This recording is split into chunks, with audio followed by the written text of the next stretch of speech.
जय श्री कुंज बिहारी की, जय श्री राधा प्यारी की। हरे कृष्णा कृष्णा कृष्णा हरे हरे, हरे रामा राम राम हरे हरे। भगवत रसिक चैनल में आप सभी का स्वागत है। हरि के प्यारे भक्तों, आज मैं आपको खजुराहो में स्थित एक ऐसे मंदिर के बारे में बताऊंगी जहां पर शिवलिंग जीवित है, और उस मंदिर के कई रहस्य भी बताऊंगी। मतंगेश्वर मंदिर की वास्तुकला और उनका रहस्य और उससे जुड़ी प्राचीन कथाओं के बारे में बताऊंगी। और अगर आप ये जानना चाहते हैं कि वो जीवित शिवलिंग कहाँ है, तो इस वीडियो को अंत तक जरूर देखिएगा, क्योंकि इस वीडियो में हमें उस शिवलिंग और उस मंदिर के बारे में कई रहस्य जानने को मिलेंगे। मगर इससे पहले अगर आपने अभी तक इस चैनल को सब्सक्राइब नहीं किया है तो जल्दी से इस चैनल को सब्सक्राइब करें, ताकि नई वीडियो अपलोड होते ही आपके पास उसकी नोटिफिकेशन आ जाए और आप सबसे पहले उस वीडियो को देख सको। तो चलिए जानते हैं।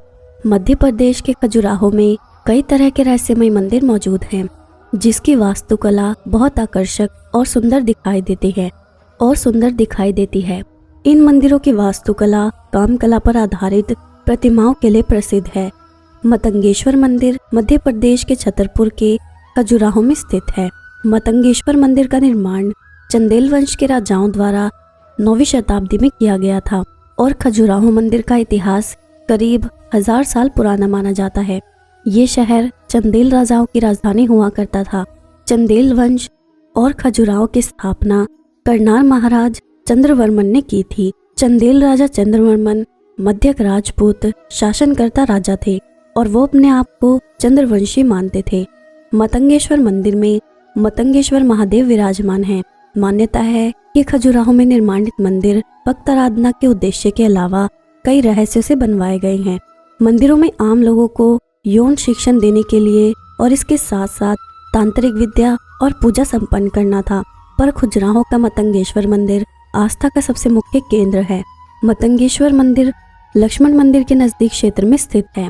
मतंगेश्वर मंदिर 35 फीट के क्षेत्र में फैला हुआ है, और इस मंदिर का गर्भगृह भी वर्गाकार में निर्माण किया गया है। मतंगेश्वर मंदिर करीबन ईसा पूर्व 900 से 925 के समय का माना जाता है। मंदिर की वास्तुकला खजुराहो के अन्य मंदिरों से अलग है। मतंगेश्वर मंदिर खजुराहो के सब मंदिरों में से ये मंदिर सुंदर और पवित्र माना जाता है। मतंगेश्वर मंदिर के स्तंभ और दीवारों पर खजुराहो के अन्य मंदिरों की तरह कामुक प्रतिमाएं नहीं हैं। ईश्वर महादेव को समर्पित इस मतंगेश्वर मंदिर में कई सारे वर्षों से भगवान महादेव की पूजा और आराधना की जाती है।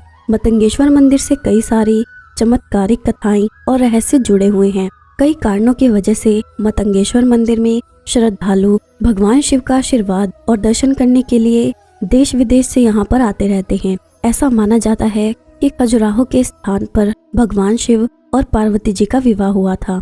कहा जाता है कि मतंगेश्वर शिवलिंग की उत्पत्ति की कथा धर्मराज युधिष्ठिर से जुड़ी हुई है। प्राचीन कथाओं के अनुसार भगवान शिव के पास मरकत मणि थी, जिस मणि को भगवान शिव ने पांडवों में सबसे बड़े भाई युधिष्ठिर को दिया था। इसके बाद युधिष्ठिर ने मरकत मणि मतंग ऋषि को समर्पित कर दी। मतंग ऋषि के नाम से इस मंदिर का नाम मतंगेश्वर के नाम से पहचाना जाता है। मतंग ऋषि ने उस जादुई मणि को राजा हर्षवर्मन को सौंप दिया, जिसे राजा ने मणि की सुरक्षा के लिए उसे जमीन के अंदर गाड़ देने का फैसला किया था। इस काम के लिए राजा हर्षवर्मन ने मतंग ऋषि की मदद ली, जिन्होंने शिवलिंग के ठीक नीचे मणि को जमीन में दफन कर दिया था।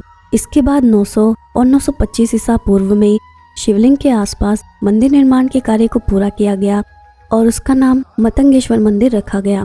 माना जाता है कि वो जादुई मरकत मणि आज भी शिवलिंग के ठीक नीचे मौजूद है, जिसकी रक्षा स्वयं महादेव करते हैं। इस तरह बीतते समय के साथ मतंगेश्वर शिवलिंग आसपास के नगरों और राज्यों में रहने वाले लोगों की आस्था का केंद्र बन गया। माना जाता है कि मतंगेश्वर मंदिर में महामृत्युंजय मंत्र का जाप करने से किसी भी व्यक्ति को अकाल मौत से बचाया जा सकता है, और मणि के प्रताप से भक्तों की मांगी हुई हर मुराद पूरी होती है। मतंगेश्वर मंदिर में स्थापित जीवित शिवलिंग की वजह से ये मंदिर पूरे भारतवर्ष में मशहूर है, जहाँ हर भक्त की मन की मुराद पूरी होती है। मतंगेश्वर मंदिर का रहस्य और खास बात 18 फीट ऊंचा शिवलिंग है। मतंगेश्वर मंदिर का रहस्य ये है कि मंदिर में मौजूद भगवान शिव को समर्पित शिवलिंग की हर साल ऊंचाई बढ़ जाती है। सब मंदिरों में से ये मंदिर सुंदर और पवित्र माना जाता है।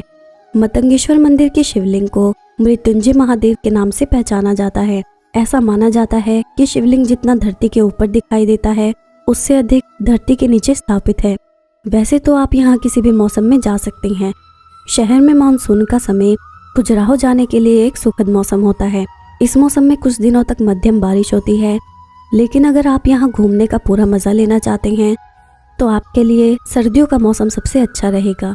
अक्टूबर से फरवरी के महीने खजुराहो घूमने का सबसे अच्छा समय है। हर साल फरवरी में आयोजित खजुराहो नृत्य महोत्सव आपकी खजुराहो यात्रा की योजना बनाने का सबसे अच्छा समय है। आज साइंस ने इतनी तरक्की कर ली है कि किसी भी घटना के होने के पीछे वैज्ञानिक कारण खोजा जाता है, जो काफ़ी हद तक सही भी है।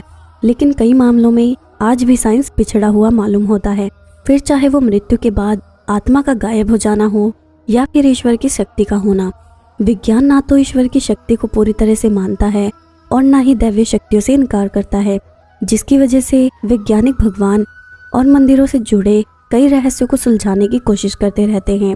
ऐसा ही एक अनसुलझा रहस्य मतंगेश्वर मंदिर में स्थापित शिवलिंग का आकार लगातार बढ़ता रहता है, जिसकी वजह से इसे जीवित शिवलिंग की उपाधि दी जाती है, जो पूरी तरह से पत्थर से बना हुआ है। ये शिवलिंग जमीन के ऊपर 9 फीट और जमीन के अंदर भी 9 फीट की गहराई तक समाया हुआ है, जो हर साल 1 इंच की लंबाई के साथ बढ़ता है। मतंगेश्वर शिवलिंग को लेकर मान्यता है कि यह शिवलिंग सृष्टि के निर्माण और अंत को दर्शाता है, जिसकी वजह से इसकी लंबाई हर साल बढ़ती रहती है। माना जाता है कि जिस तरह ये शिवलिंग जमीन के अंदर स्थित पाताल लोक तक पहुंच जाएगा, उस दिन इस पूरी दुनिया का अंत हो जाएगा। मतंगेश्वर मंदिर और उसके गर्भगृह में स्थापित शिवलिंग का जिक्र पुराणों में भी मिलता है, जिसमें इसे जीवित शिवलिंग बताया जाता है। मतंगेश्वर मंदिर के पुजारी की माने तो ये शिवलिंग हर साल कार्तिक माह में शरद पूर्णिमा के दिन 1 इंच यानी तिल के दाने के आकार जितना बढ़ जाता है। इसके बाद हर साल शरद पूर्णिमा के अगले दिन शिवलिंग की लंबाई नापी जाती है, जो हमेशा पिछली रात के मुकाबले 1 इंच बढ़ी हुई होती है। ऐसा नहीं है कि मतंगेश्वर मंदिर और उसके गर्भगृह में स्थापित जीवित शिवलिंग सिर्फ भारत में ही मशहूर है, बल्कि इसकी चर्चा विदेशों में हो चुकी है। कई वैज्ञानिकों की टीम ने मतंगेश्वर मंदिर में हर साल बढ़ने वाले शिवलिंग के रहस्य को सुलझाने की कोशिश की, लेकिन वो किसी भी नतीजे पर नहीं पहुंचे। आखिरकार वैज्ञानिकों को अपने शोध कार्य को बिना किसी निष्कर्ष के ही बंद करना पड़ा, क्योंकि उन्हें यह समझ नहीं आ रहा था कि एक पत्थर से बना शिवलिंग हर साल तिल के दाने के आकार जितना कैसे बढ़ जाता है। शायद इसलिए विज्ञान भी ईश्वर के अस्तित्व को मानने से पूरी तरह से इनकार नहीं करता। मतंगेश्वर मंदिर के पुजारी कहते हैं कि यह कलयुग का प्रतीक है, जिसका मुंह स्वर्ग लोक की ओर बढ़ रहा है और नीचे का हिस्सा पाताल लोक की ओर बढ़ रहा है। जब ये पाताल लोक में पहुंचेगा तब कलयुग समाप्त हो जाएगा। माना जाता है कि इस मंदिर में भोलेनाथ ने मां पार्वती के साथ विवाह किया था। तो ये थे खजुराहो के मंदिर से जुड़े कुछ रहस्य और जीवित शिवलिंग की कथा।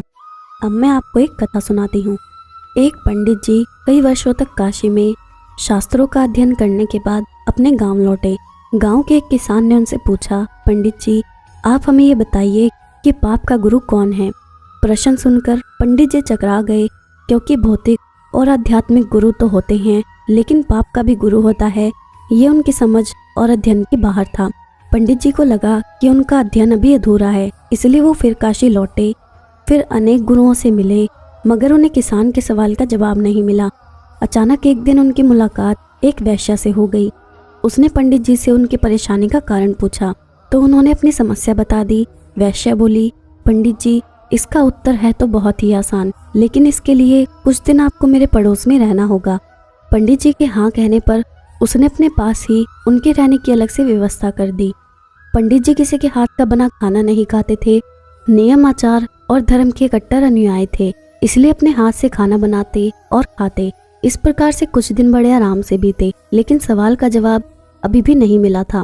एक दिन वैश्या बोली, पंडित जी आपको बहुत तकलीफ होती है खाना बनाने में, यहाँ देखने वाला तो कोई है नहीं, आप कहें तो मैं नहा धोकर आपके लिए कुछ भोजन तैयार कर दिया करूँगी। आप मुझे ये सेवा का मौका दें तो मैं दक्षिणा में 5 स्वर्ण मुद्राएं भी प्रतिदिन दूंगी। स्वर्ण मुद्रा का नाम सुनकर पंडित जी को लोभ आ गया, साथ में पका पकाया भोजन अर्थात दोनों हाथों में लड्डू। इस लोभ में पंडित जी अपना नियम, व्रत, आचार विचार और धर्म सब कुछ भूल गए। पंडित जी ने हामी भर दी और वैश्या से बोले, ठीक है, तुम्हारी जैसी इच्छा, लेकिन इस बात का विशेष ध्यान रखना कि कोई देखे नहीं तुम्हें मेरी कोठी में आते जाते हुए। वैश्या ने पहले ही दिन कई प्रकार के पकवान बनाकर पंडित जी के सामने परोस दिए, पर ज्यों ही पंडित जी खाने को तत्पर हुए त्यों ही वैश्या ने उनके सामने से परोसी हुई थाली खींच ली। इस पर पंडित जी क्रोध हो गए और बोले, ये क्या मजाक है। वैश्या ने कहा, ये मजाक नहीं है पंडित जी, ये तो आपके प्रश्न का उत्तर है। यहाँ आने से पहले आप भोजन तो दूर किसी के हाथ का पानी भी नहीं पीते थे, मगर स्वर्ण मुद्राओं के लोभ में आपने मेरे हाथ का बना खाना भी स्वीकार कर लिया। ये लोभ ही पाप का गुरु है। तो ये थी आज की हमारी कहानी। आशा करती हूँ कि आज की वीडियो आपको अच्छी लगी होगी, और अगर आपको ये वीडियो अच्छी लगी है तो इस वीडियो को लाइक ज़रूर करना और जितना हो सके उतना शेयर करना, ताकि अन्य भक्तों तक भी ये वीडियो पहुँच सके। जय श्री कुंज बिहारी की, जय श्री राधा प्यारी की। हरे कृष्णा कृष्णा कृष्णा हरे हरे, हरे रामा राम राम हरे हरे।